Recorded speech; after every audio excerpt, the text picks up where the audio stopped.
pledge allegiance to the flag of the United States of America and to the republic for which it stands, one nation, under God, indivisible, with liberty and justice for all. Welcome again. Our first item tonight is the approval of the minutes. We have 5 work sessions, regular meetings. Anyone have any removals or objections? Yeah, I do. Yeah, Matt does. And January 6th meeting, page 11.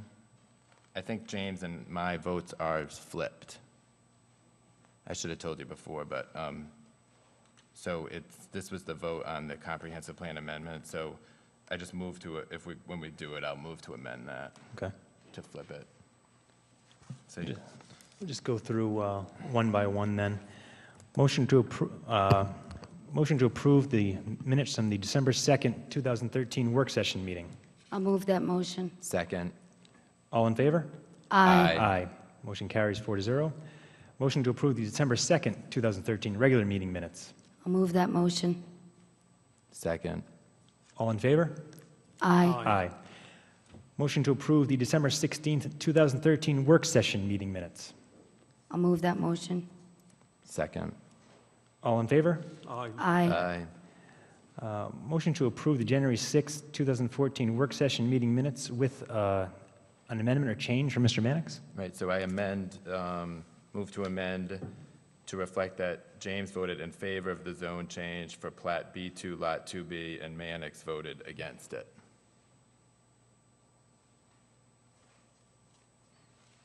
That's the regular meeting. Regular meeting. January 6, 2014. Yep. Do I second that for a change? So that goes to the January 6th, 2014 regular meeting minutes, the amendment as Mr. Mannix explained. Someone like to make that motion? I'll make that motion. Second. All in favor? Aye. And going back to the January 6th, 2014 work session meeting minutes, would someone make that motion? I'll make that motion. Second. All in favor? Aye. Moving on to the announcements and presentations. We had a presentation from Sally Latimer, a fundraising update in the water tower. We will postpone that for tonight. Ms. Latimer could not make it to the meeting. That will be rescheduled.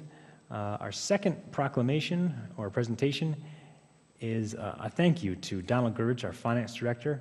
I asked Mr. Goodrich to please come to the podium. Before we get to the official proclamation, I just want to say thank you to Mr. Goodrich. I know that before you came here, the issues down in the finance department were tenfold, including a lack of records. I know you did a lot of work to help alleviate that situation. If you'd like to say anything, please do. If you'd like to make a... I appreciate very much your recognition. I've enjoyed my 3+ years here.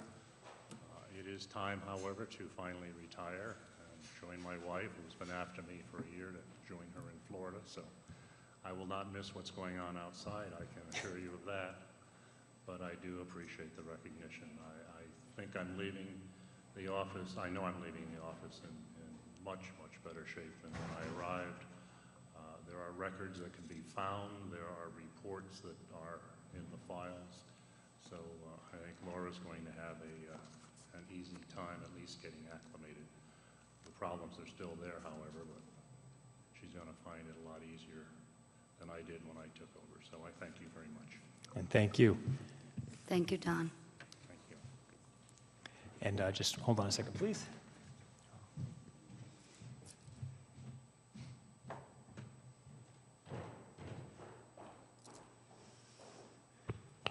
We have the official proclamation honoring Finance Director Donald W. Goodrich. Whereas Donald W. Goodrich retires as Finance Director of Narragansett on January 31st after 3 years of service in the Finance Department. Donald W. Goodrich began his career with Narragansett as Interim Finance Director in August 2010 and was appointed as Finance Director on December 6, 2010. I believe he started as a URI graduate student back in the 60s. Back in the 60s, so it was a full circle. It was a full circle. Mr. Goodrich received a Bachelor of Arts in Political Science from the College of William & Mary in Virginia and a master's degree in Public Administration from the University of Rhode Island. And Mr. Goodrich has over 48 years' experience in municipal finance, management, budgeting, including 20 years as Finance Director of Portland, Connecticut, 3 years as Finance Director of New London, Connecticut, and a number of years as a Budget and Management Director in Hartford, Connecticut. Mr. Goodrich has generously given his time and effort to the community as a member of the Snug Harbor East Mattoonic Rhode Island Civic Association and as a volunteer at South County Hospital. And with the love and support of his wife Barbara, his daughter Lindsay, Donald Goodrich has been a powerful influence for good in our community. Now, all of our citizens, join with us in extending to Donald W. Goodrich our deep appreciation for his distinguished service and our best wishes for continued success in all of your future endeavors. Congratulations.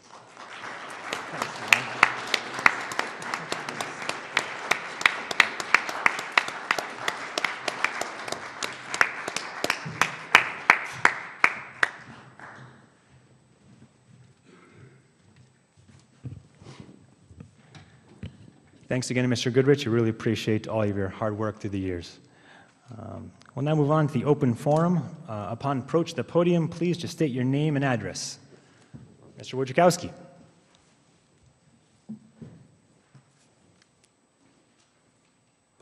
Stan Wojciechowski here in Narragansett. I also want to especially thank Mr. Goodrich. I can almost understand some of the finance papers that are out there now, and it's to his credit. He's made it a little clearer, and that's really a treasure this town has had here. I also want to thank all for the calls, cards, and condolences from my mother-in-law.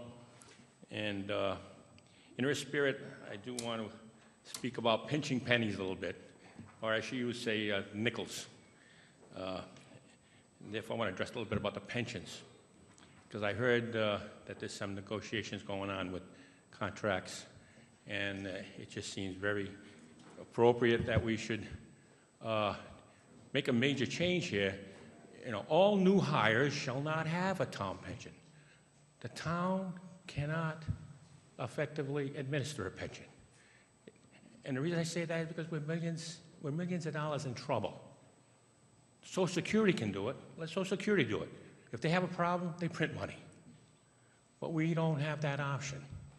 And we have failed. As Donald Trump would say, you're fired, you failed. You didn't do a good job. Not you, the government. The government did not do a good job in figuring this pension stuff out. Therefore, I really request that you not approve any town pension for the coming contracts. Because I think that would be irresponsible if you look back at the mess we're in now. I didn't realize how bad it is, but it's like we're spending money we don't have. And to me, that's so irresponsible that we must do something and make a major change. And that major change is we can't do with a pension. My mother-in-law, my father-in-law, my mother and father, they got by with Social Security. They made some appropriate investments. They got by with Social Security. It's not that you're abandoning the employees, and you're not talking existing employees. I'm not talking, you know, I don't know what we're going to do there. That's a decision.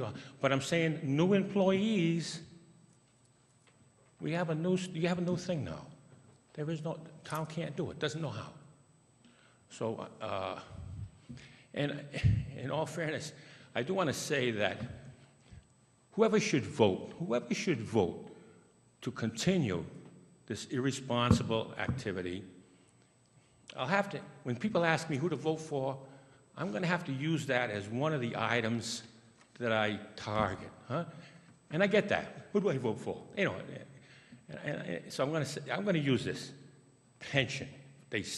Whoever still votes for a town pension will have this little check mark to remember you by. Thank you. Thank you.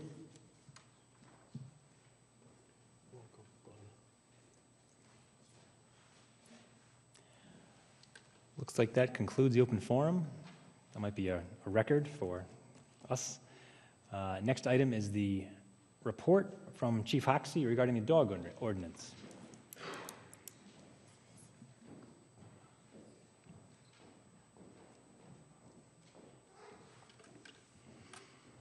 Good evening, thank you. Welcome, Chief. Thank you. I asked the manager if I could have the opportunity to address the council and those here and watching at home. The complaint about how the dog issue was handled, normally those complaints either come through the manager's office or directly to me. So this came about a little bit different manner, so I asked to speak about it.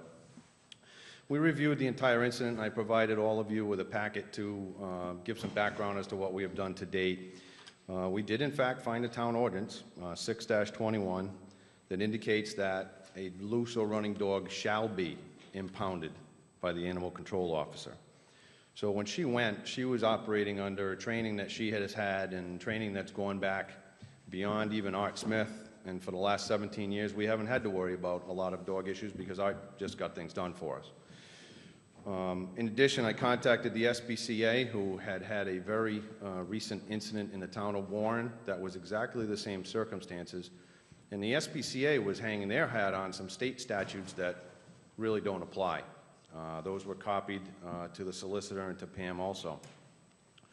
So in looking at it, when any practice that you find there's an issue with, we want to look at the practice, we want to correct it, create a new policy, train to that policy, and then from there, we review it yearly as we do all our policies. Part of the solution was to come up with a foster-in-place form that will allow a person, such as Mrs. Alden, to maintain possession of the animal until such time the rightful owner comes forward to claim the dog. Some concerns, liability concerns that I've given to ask the solicitor to look at. You know, what if that dog then causes damage to the foster's property or bites the foster or someone within their family? So we want to make sure we've covered the town's issues for liability with this form. And also, what if the dog gets away, runs out, gets hit by a car, something traumatic to the dog? I want to make sure that the town is in a good place legally that we can do this. Also wanted to take the opportunity to give the pound a little credit because we pay the town of South Kingston a pretty good amount of money every year for a state-of-the-art pound that does do a very good job taking care of the animals that we do impound. So just very quickly, we looked at it.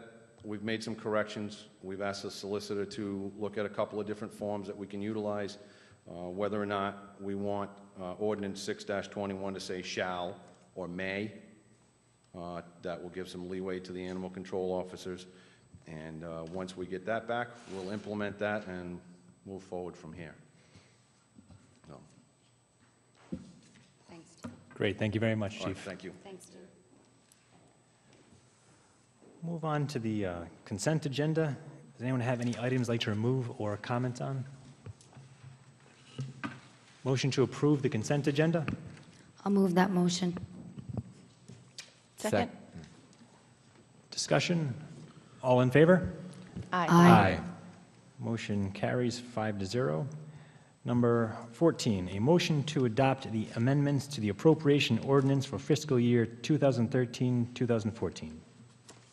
I'll move that motion. Second. Discussion?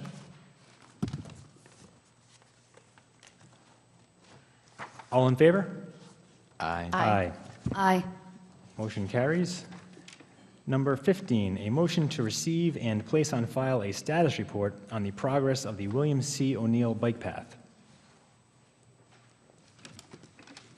So moved. I'll second that. Are we All right. gonna just put it on file? Is that, oh, wait, no, I wanted to hold on that. Sorry. Can we hold on that for a future meeting to talk about the bike path? For, due to the weather or due to the... Yeah, I just think it's a big item, and I know that people wanted to speak on it. I don't know how other people feel. I don't know, is time of the essence? Well, I had a couple of calls that people wanted to speak, and they just couldn't come today, too. So in fairness to others, I think probably it'd be a good idea to do it. Matt, what do you think of that? I don't know. It's, if we have the meeting, I don't know. I don't know.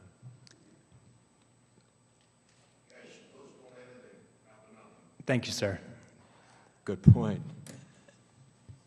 Mr. Brady's here. You can come on, Mr. Brady. You want to speak to this issue, just the whether we continue it or not? I mean, I understand that you're here and you're ready and you're... I have no problem with the suggestion to continue it. I think it needs more time. My basic problem is that Mr. DeLuca has submitted the wrong Brady plan in his submittal to this council. He submitted the wrong plan to DOT in the spring of 2013. It took me 4 months to have Mr. Kerbel send a corrected plan to DOT. And the submittal to you tonight, or last Friday, is the old plan that he submitted in 2013, spring of 2013. He has submitted 6 different times the wrong Brady plan. He is trying to sweep it under the rug.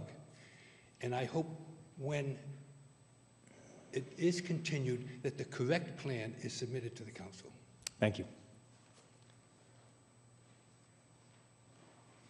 Would like to continue to the next meeting, or does that make sense, Ann? In terms of time?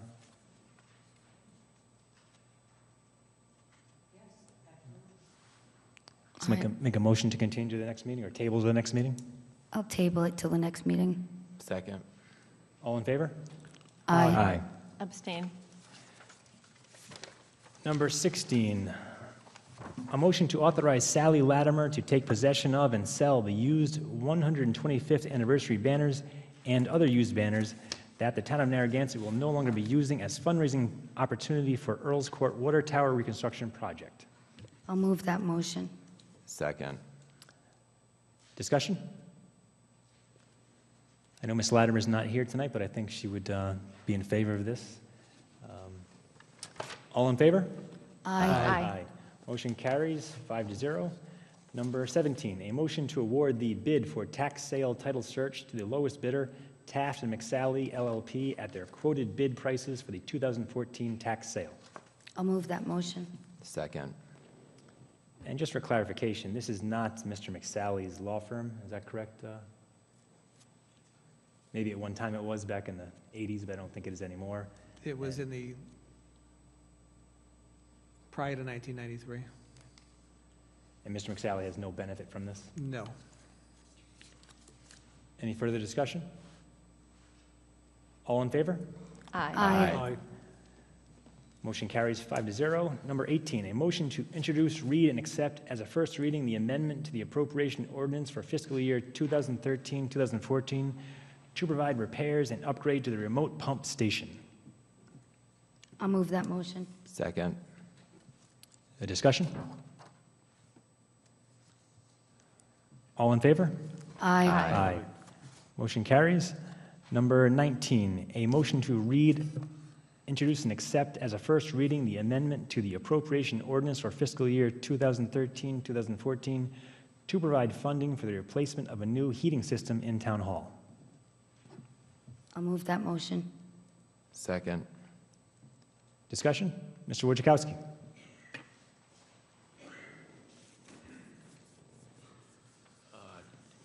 Did we get three bids on this heating system? Because I noticed there's an increase. It went from proposed 150 all the way up to 195. So there's a $45,000 increase. And I was wondering if we had some bids, or is this a single bidder? You know.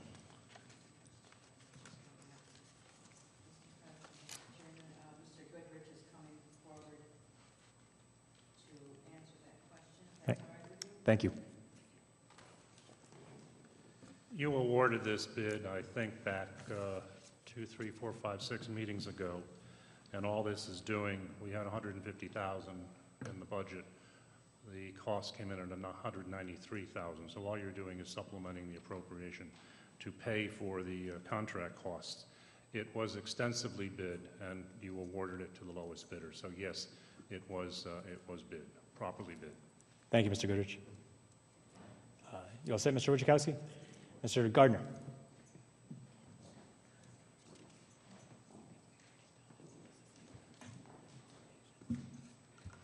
I have a Just couple state your name and address. It's been a while.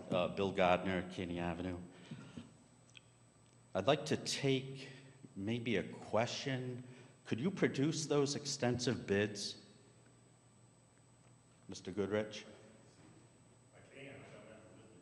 Because I would suggest that it wasn't extensively bid, because at that meeting it was decided that it was a sole source through Prism.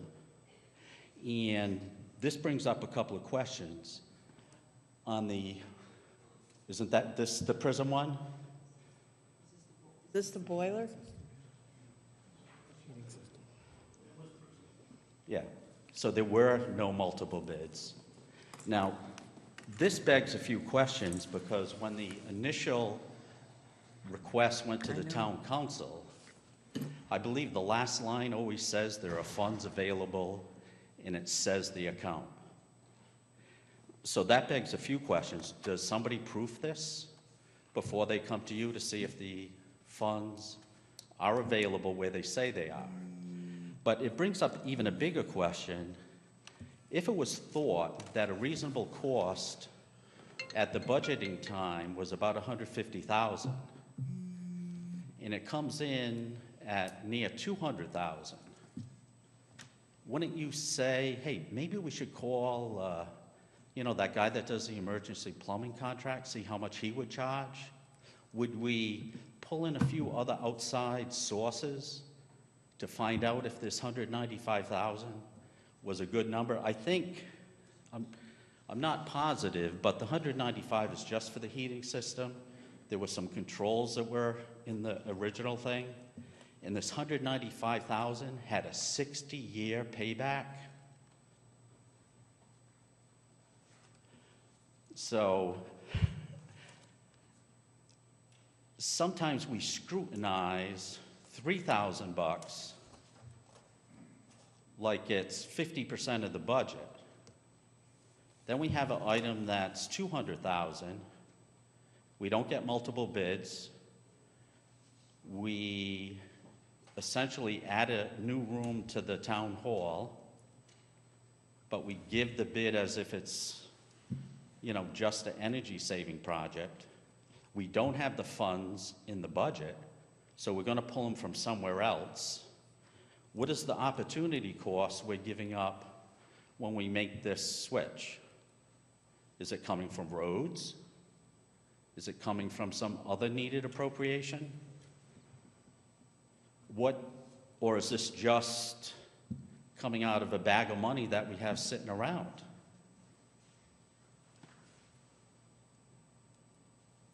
I'm just wondering, is it just a bag of money that we have that we can pull out $50,000, or are we saying we're not going to fix the roads, we're going to level fund schools, we're not going to buy a truck, we're going to not hire a person? Where does this 50 grand come from?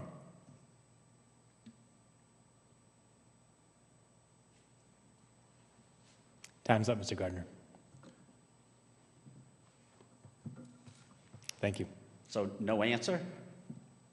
Is it a portion of the capital improvement budget is where this comes from, capital improvement fund?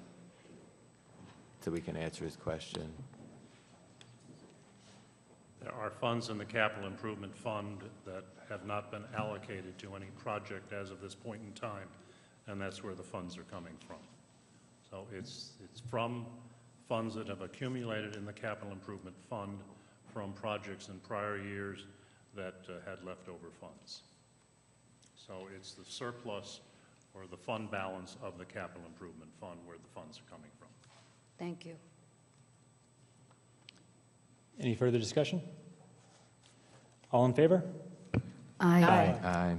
Motion carries. Number 20, a motion to waive the bidding process and approve the purchase of a new financial software from the current software vendor, Tyler Technologies, enabling the town to migrate from their Unifund product to the Muni product in the amount of $101,819.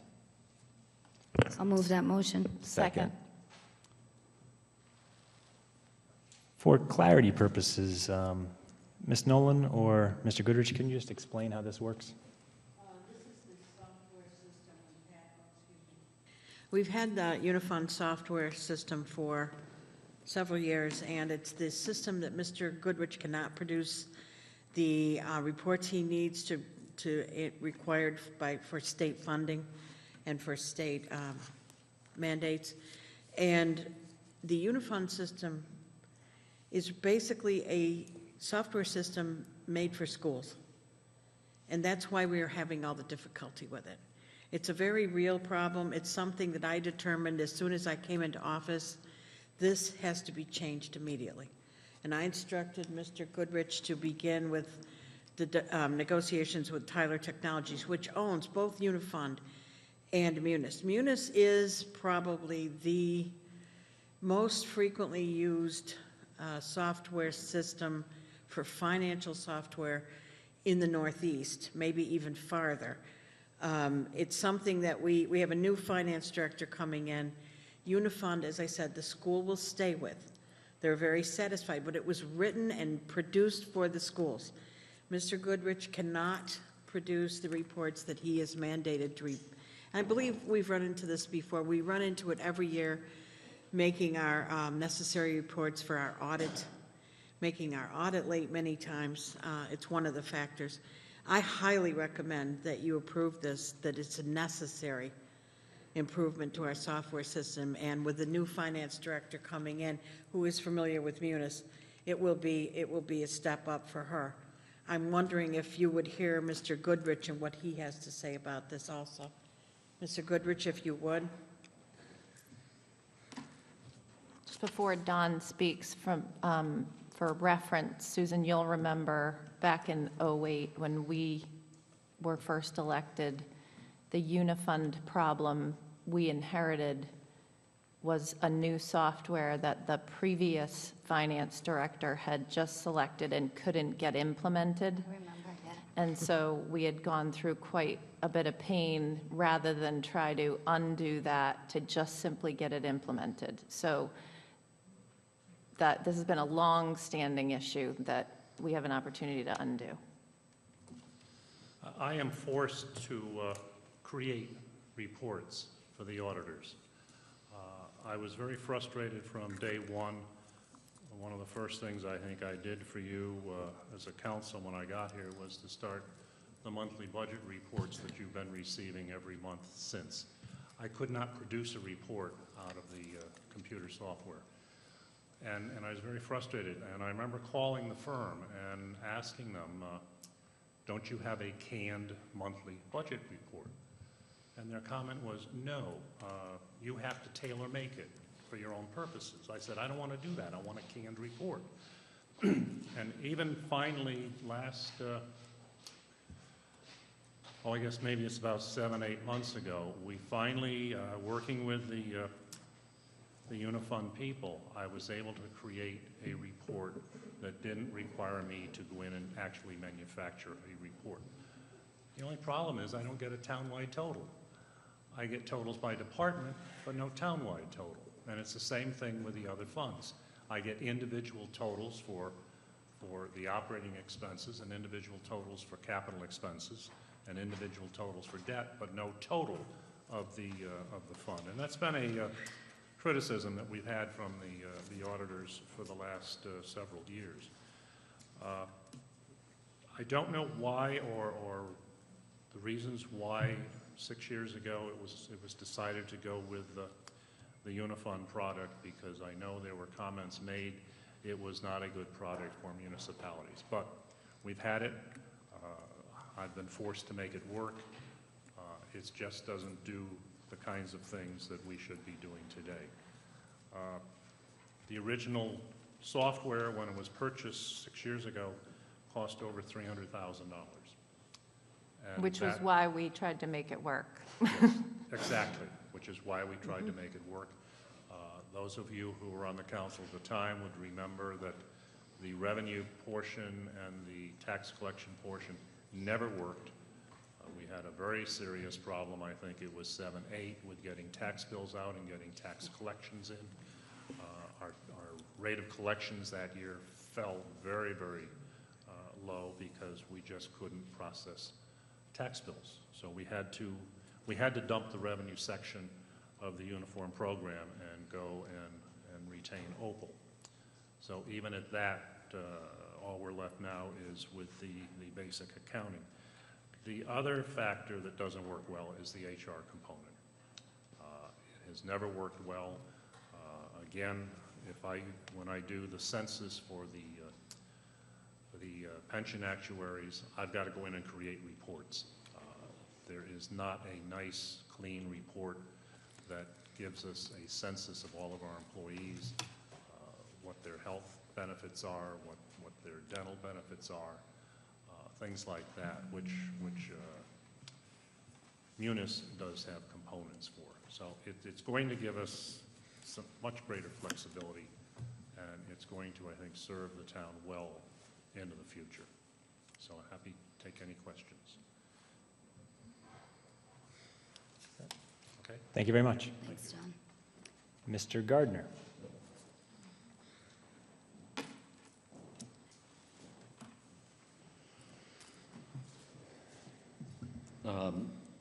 On a general sense, I'm all in favor of improving this software system. I just had two questions. Does this new product interface with the technology from Vision Appraisal on their side of the ledger? Yes, it does. So that we have an integrated thing. And then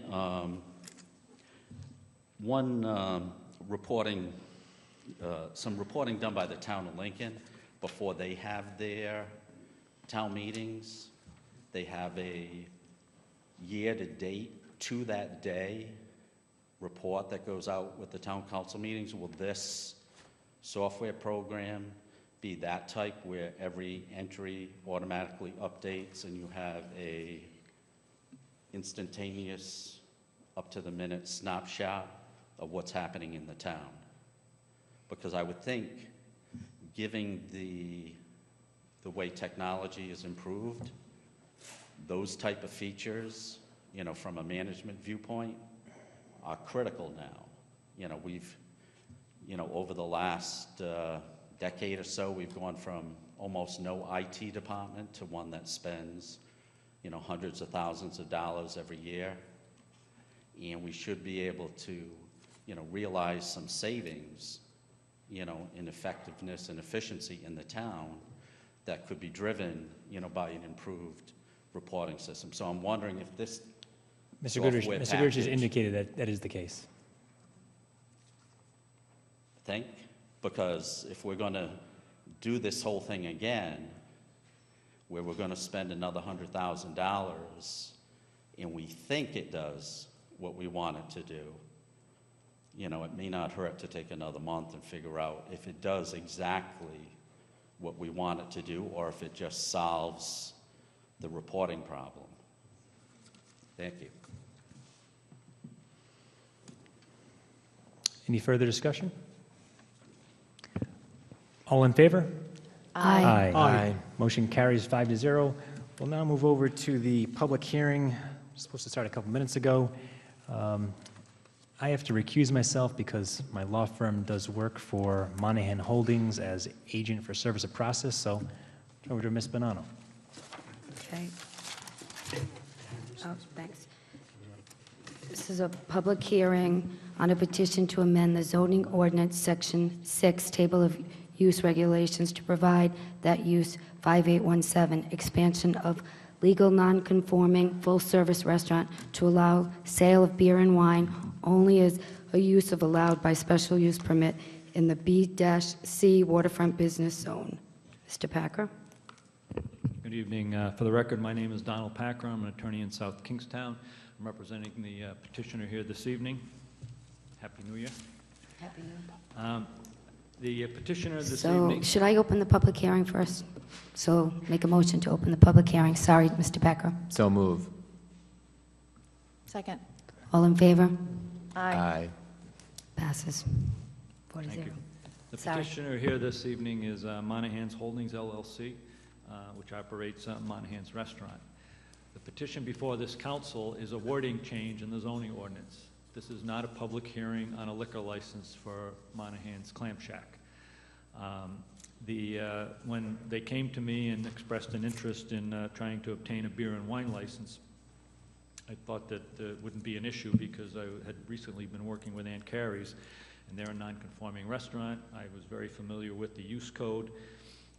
5817, which allowed non-conforming restaurants in the town to apply for special use permits and get liquor license. But when I actually looked at the ordinance, every zone in town, except for R80, BC, which is Monahan's, Industrial A, and public zones, do allow non-conforming restaurants by special use permit to get a beer and wine license. But for some reason, those 4 zones, out of all the zones in the town, don't have that opportunity.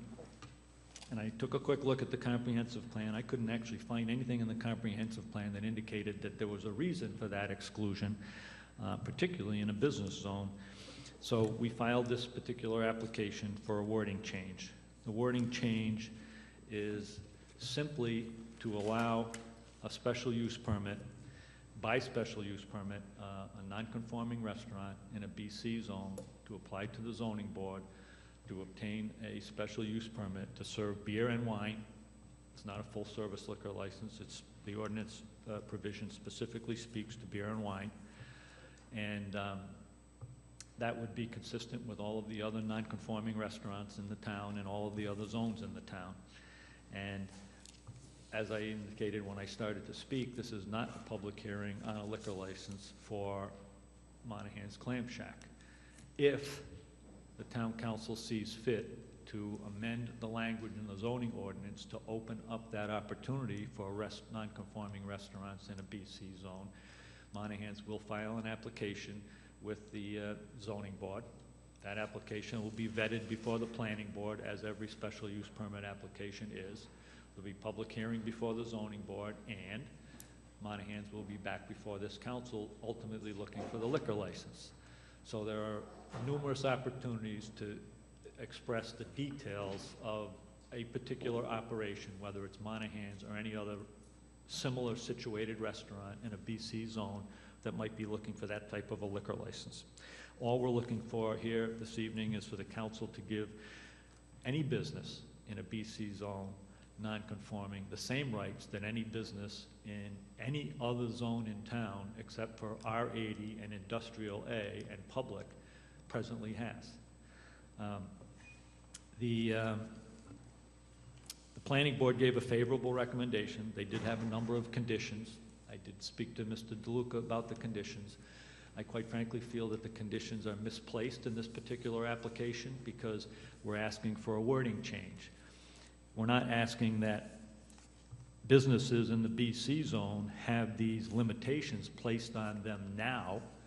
Ultimately, when we go through the hearing process, the zoning board, the planning board, or the town council may feel appropriate to place these limitations on any business looking for a liquor license. But this is, again, this is not a hearing on Monahan's. One of the stipulations is the existing buildings be limited to current floor area. Well, just as a hypothetical, let's say we want to put a liquor license in and we want to put in men and women's handicap bathrooms, which may not be present in the building at that time. A limitation on expansion of the footprint could prohibit that from happening. So again, I think these stipulations suggested by the planning board might well be appropriate when a particular application is before them or before the zoning board or before this council. But all we're asking right now is to take the little chart in section 5817 and remove the X and put an S there. Thank you. Anybody from the council?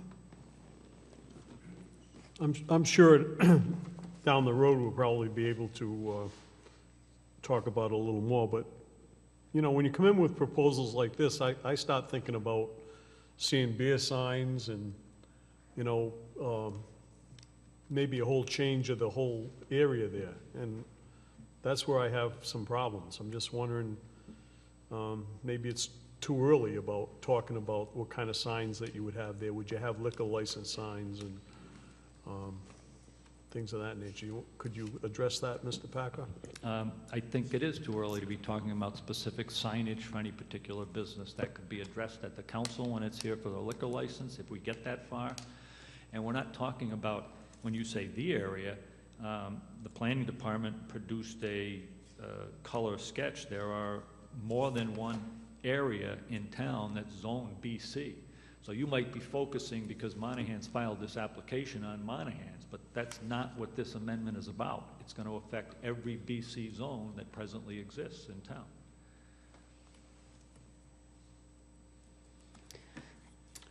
But it is a rather unique location. We can agree on that, right?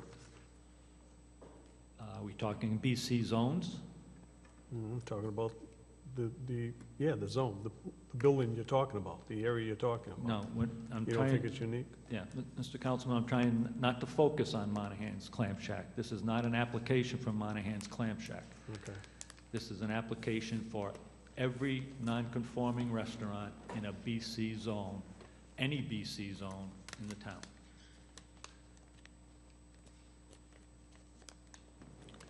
And who do you represent? Monahan's Holdings LLC. Glenna, did you have a question? I did, related to Monahan Holdings LLC, in the context of their hours of operation. What are the existing hours of operation? Glenna,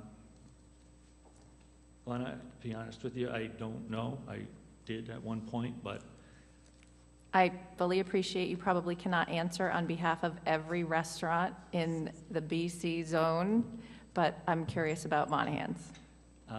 well, Monahan's is, they only operate seasonally, and they basically open, I don't know, Matt?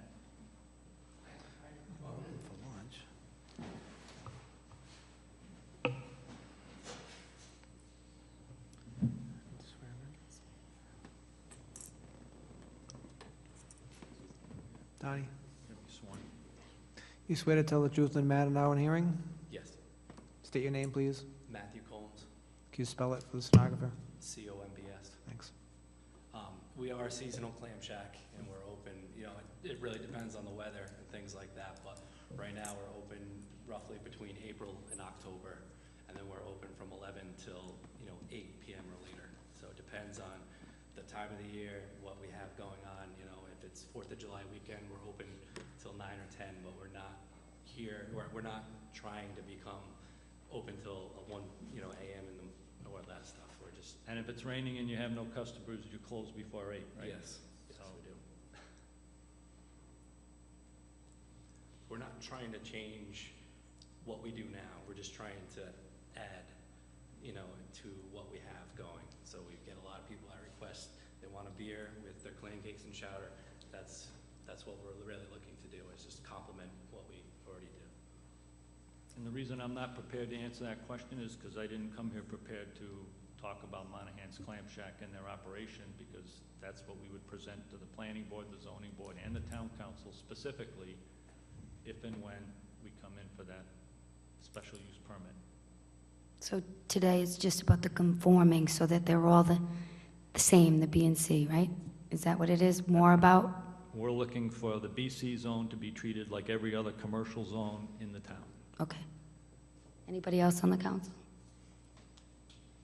Yeah, so so it's not about Monahan. So the argument, we've had, this is our third zone change, and I tend to be skeptical of them, but what do you think is the best argument for lifting this? It's an outright ban right now, right?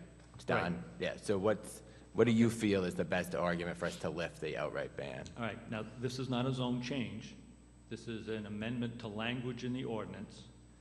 And our position is that the BC zone is the only commercial zone in town that does not have the privilege of asking for a beer and wine license for a restaurant in that zone, whereas every single residential zone in the town, except R80, has that privilege. Every industrial zone in town has that privilege, except for IA. And the only commercial zone that doesn't have that privilege is BC. So we're asking that the X that says prohibited be changed to an S, which allows it by special use permit, which has to be vetted before the planning board, the zoning board. If those boards feel it's appropriate with whatever stipulations to have a beer and wine license in any establishment in the BC, we would then again still be before the council looking for the liquor license itself. And you would have the opportunity to put whatever stipulations you wanted on the liquor license operation, notwithstanding what the zoning board might do, such as hours of operation.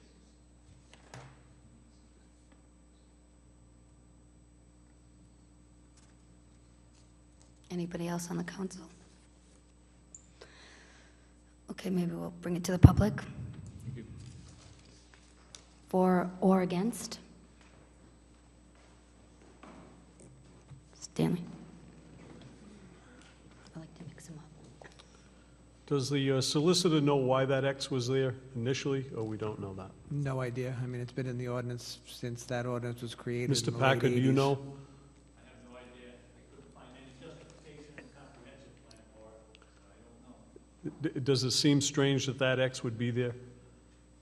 It does. It seems strange to me, because it isn't there in, as I indicated, every other zone in town except for 4. Yeah. Thank you. Stanley? Do you swear to tell the truth in the matter now in hearing? Yes. Could you state your name and please spell your last name for the stenographer?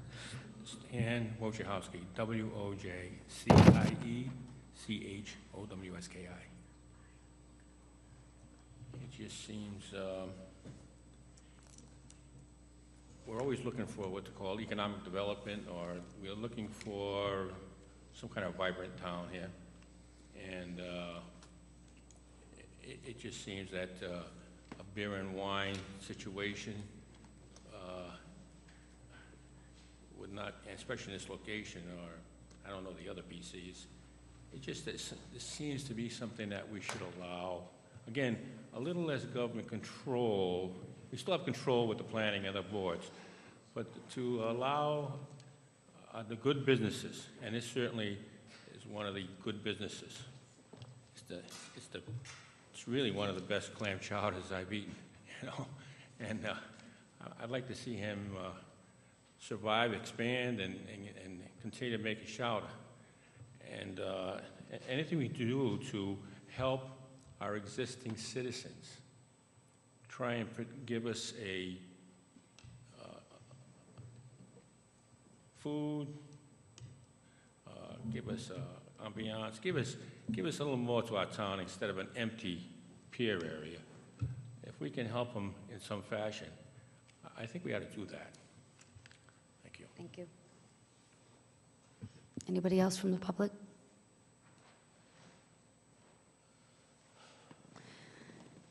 Someone like to make a motion to close the public hearing? So moved. Second. All in favor? Aye. Aye. 4-0, motion passes. So underneath the motion, it says to place on file, but we're going to, so to make a motion to place it on file, or we're going to vote on it? A motion to receive and place on file the recommendation from the planning board. Would like to make that motion. I'll make the motion. Second. All in favor? Aye. Aye. 4-0, motion passes.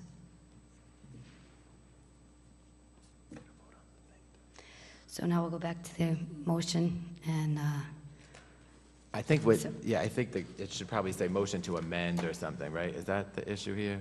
Instead of, we were going to vote on it. oh, okay. It's a motion to amend the text of the zoning ordinance Right. as it's set forth. So would someone like to make that motion? I'll make the motion. Second. All in favor? Before, I have one question. Page 3 of the letter from Terry Fleming in the packet, 70 lots are zoned BC in Narragansett, and there's an anticipation that they will rezone to residential following the comp plan update. Do you see that? So we've been talking about, we talk about the 5 BC zones in town, which is kind of what I was focusing on. But what about those 70? So will then technically, we're allowing these 70 to then apply for a special use permit? Those 70, we're talking about a legal non-conforming restaurant. Right. So I don't know that those 70 lots that are zoned BC, I believe that's the condominium on the other side across from Galilee. There aren't 70 restaurants over there. So the only category here is a legal non-conforming restaurant in a BC zone an existing legal nonconforming could apply for a special use permit to get a liquor license. So it would be the 5 It's on page Jim's. 2. Yeah, Okay, it's Jim, Skip's. just want to make sure. Yes, it says there are 2 businesses there, so it's probably just Jim's Dock, and I don't know if Skip's Dock has one or not. Jim's Dock doesn't have a liquor license. I thought it did, but Yeah. it says it's adjacent to. Whatever. So they couldn't apply, the 70 can't apply for a special use permit? No, they're residences. The only things that it can apply is an existing legal nonconforming restaurant. Something that's there right now is a restaurant. Okay. All in favor? Aye. Aye. Aye. Motion passes 4-0.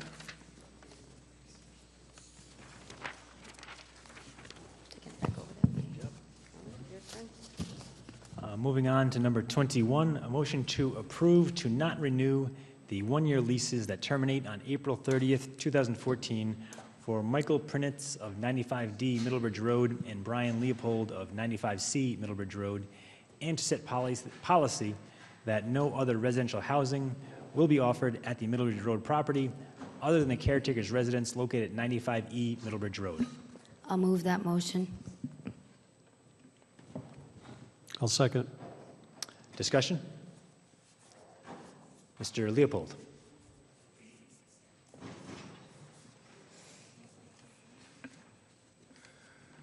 How you doing? Thank you. Well, you guys are my landlord. And I've lived on the river 25 years, raised my son there. I lived over at the Curry residence over on South Kingston side for 18 years, raised my son there, raised the daughter there. And been on the river for a long time. I know quite a few of you people. I know you, Sue, and Glenna. Thanks for showing up. A little late, but thanks for coming. And, you know, the bottom line is, guys, I'm not a liability. I knew the Eddy family for a long time. You know, the old saying is, you know, when you get comfortable in a place, you like to kick around. Pretty happy kicking around there. You know, I don't know you people, but I'm not a liability. And my buddy Mikey's not a liability also. And, you know, I guess I'm just asking you, give me another year, give me a chance, you know. There's, Matt, I know, you know, I mean, I'm not here to sugarcoat nothing, you know. But I don't want to leave the river, you know. And there's a lot more going on down there than you people even know. You have no idea what goes on down there on that river. And especially on the property that you people now make decisions on. You have no idea. I live there, you know, and I keep the peace. And I think without guys like me and Matt Eddy, you know, you wouldn't have what you have. So on that note, I'm asking for another year. Give me a chance. Give my friend Mikey a chance. And thank you. Thank you.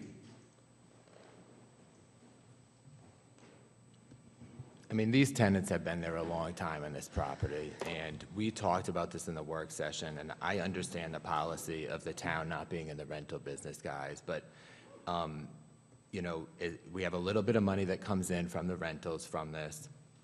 The people on a liability who remain, there were 4 or 5 when we first purchased the property. I wasn't part of the purchase, but I think there was a concept that we weren't going to make major changes to this property, and some of these people have moved out, but these are longstanding members of this property. As I said, there's a lot that we don't know that goes on down at Middlebridge, and many of these people do the little things that kind of keep that going for us.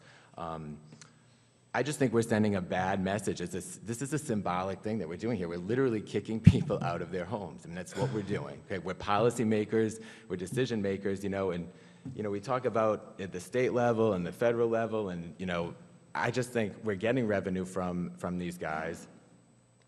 We've purchased the property as a town. We said we didn't want to make major changes, and we're literally throwing people out after they've been living there for this time, literally throwing them out on the street. So it's not something that I feel comfortable going with. And again, we didn't add new people there. It's not a policy of saying we're in the rental business. We want to, you know, put up signs to advertise for people to come in. Somebody who's been here moved in from another state and is here for a year, and maybe would be a liability because they might have certain expectations. You know, I just don't see the risk there, and But I just making my last plea here. I just think, and maybe a compromise would be through the end of the calendar year at least, see how it goes, or another year, another year on the lease.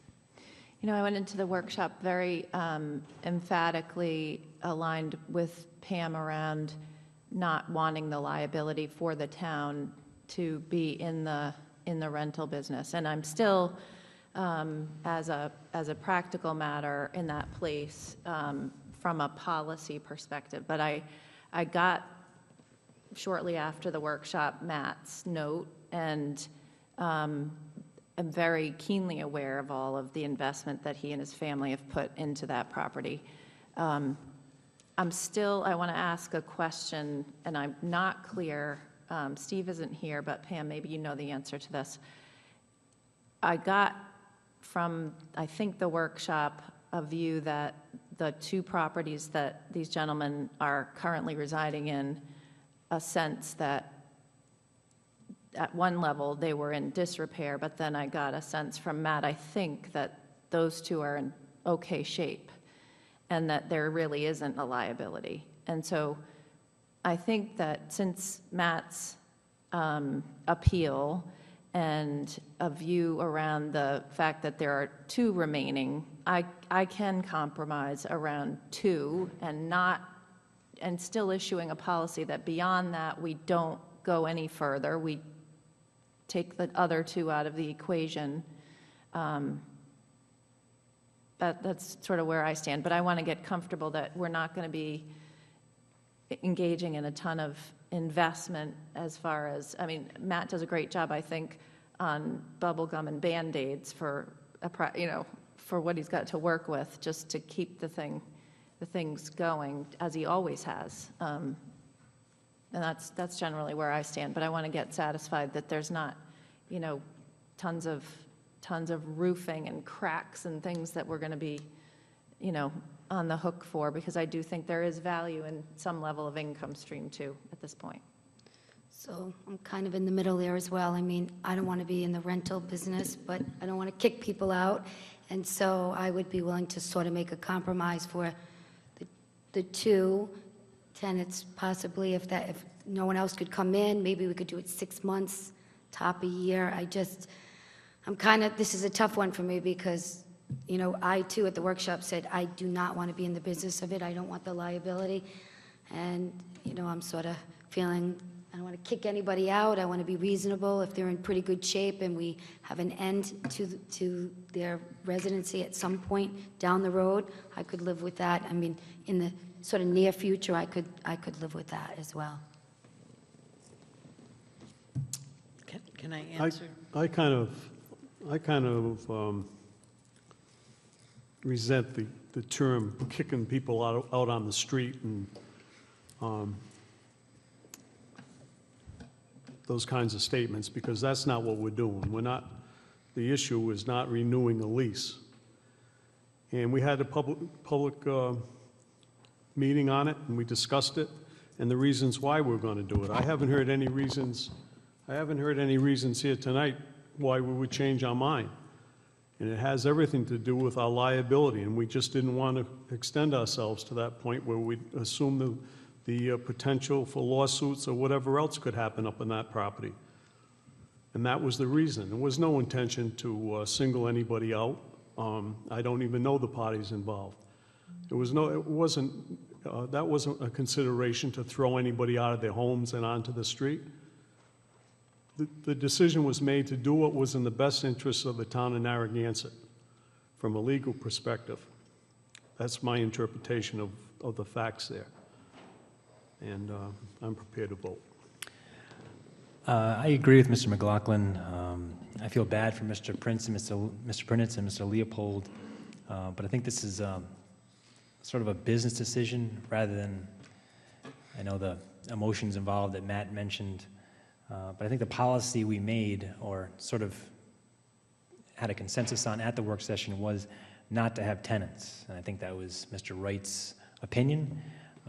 The liability, it's not these two gentlemen particularly. We don't think that you two are liabilities for who you are. It's the liability in general for anyone who lives there. It's not that we think that or I think that something you two gentlemen might do or happen to you is the problem, but in total, I think that's the potential for issues for us down the line. That's the issue with that property.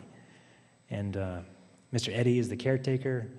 We're utilizing him to take care of the property, and that's not easy for one person, but I think that's what role he's taken on, and he's done a good job with it so far, probably with Mr. Leopold and Mr. Prentice's help, but it just, based on the staff recommendation and what we heard at the meetings, I think that our liability is too great, and the income coming in does not justify that liability. So that's where I stand. So I think, Pam, you were going to say something. My statements were and still are totally business. It's a total business perspective that I come from because this has been something that has concerned me since I first took this position.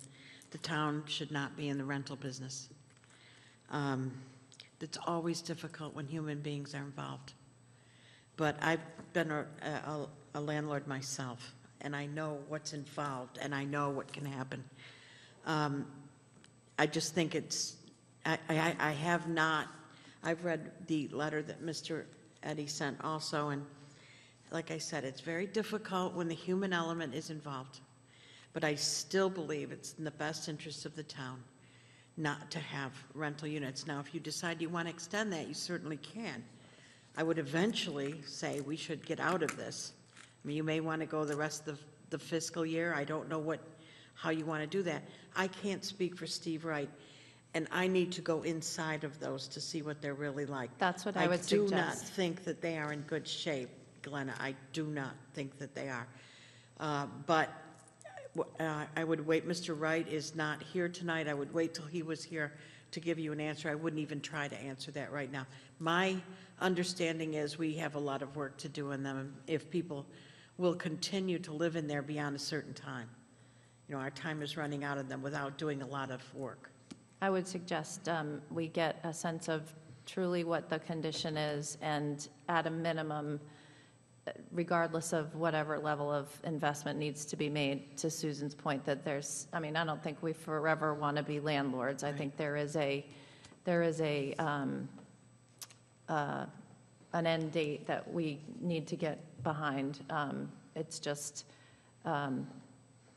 until there is a plan and an ultimate, strategy for this property. I don't think tactically just pulling the pieces out one by one without sort of the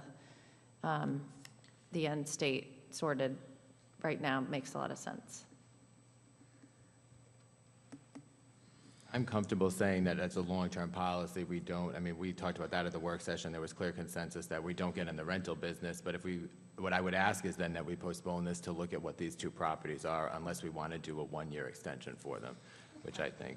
I think we should look at the properties. Someone can make a motion to table this to a meeting that Mr. Wright can attend? I'll make that motion. Second. Any further discussion?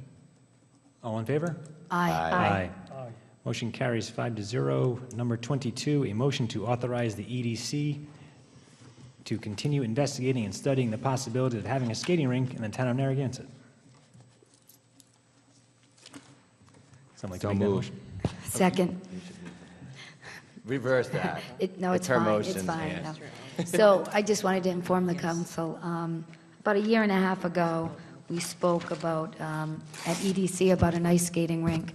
We had conversations and we met with the council at that time, but nothing really came to be about the skating rink. And every meeting I hear Al Alba get up, meeting after meeting after meeting. I thought, boy, if we had one, we could name it the Al Alba rink. But anyway, I just put it on there because I thought maybe if EDC could again have a conversation and it were not an expense to the town, it would be something that maybe they could investigate and look into and bring back to the council their findings, and maybe Mr. Alba could attend some of those meetings, and we'd all be happy that we're getting something done on that.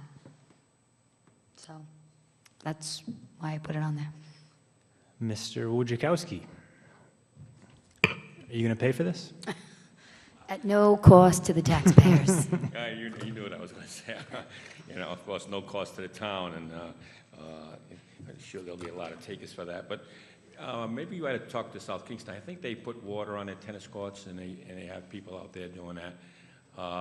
So I think before we kind of make decisions, we've got to ask questions. Again, just like the rental business, I don't think you want to be in the ice skating business, okay? There's liabilities there, I'm sure, people breaking legs, I'm sure. I would like to see what their issues are, how many times they've been sued when somebody's fallen down on a patch of ice somewhere. So I'm a little worried on liability there, if you will, okay?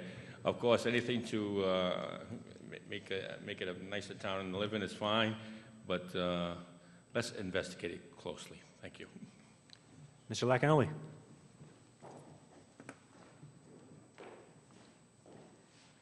Good evening. I'm Chris Lacanoli, the chair of the EDC. This came up about 2 years ago as an issue that we were looking at to put an ice skating rink in. And we tried to take a look at it from several vantage points, which is, would we want a large one or a small one? And we looked at several different options that were there, some of which involved putting in a cement pad at a location in the town, and then we would ice it over. We looked at rentals, we looked at leases, we looked at how we would amortize the costs over several years. And for a lot of reasons, we had some good information and research there, but we had a lot of other competing issues, and it just didn't come all the way around to fruition. So I guess what I would look for from the EDC that we would like to bring back to you if you approve this is a set of options or recommendations that would sort of give a scenario-based, would we want a big skating rink or maybe a smaller one? Where would we put it? What would be the concerns? And I think what the EDC is looking for in particular is something along the lines of a public-private partnership that's somewhat similar to what Newport and Westerly have done with their skating rink. And we actually did some research on some of the challenges that they had and then how they succeeded with the rentals and getting time and setting it up and taking it down. So I think we could scout out some of the initial concerns and lay that out in some sort of a white paper or proposal or recommendation for you all to review, and then if you want to give direction on how to move forward from there, we'd be happy to take it. And then, you know, obviously if there are other resources that would be needed from the town manager as far as putting together any kind of formal proposals, but we just want to put together maybe something simple. And again, we're sensitive to the cost issue, so this would be something along the lines of what Newport and Westerly have done, where it was done at no cost to the town. So that's it. Any questions on that from my end for the EDC? Okay. Thank you very much.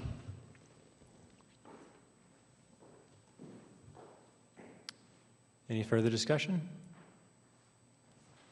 All in favor? Aye. Aye. Abstain.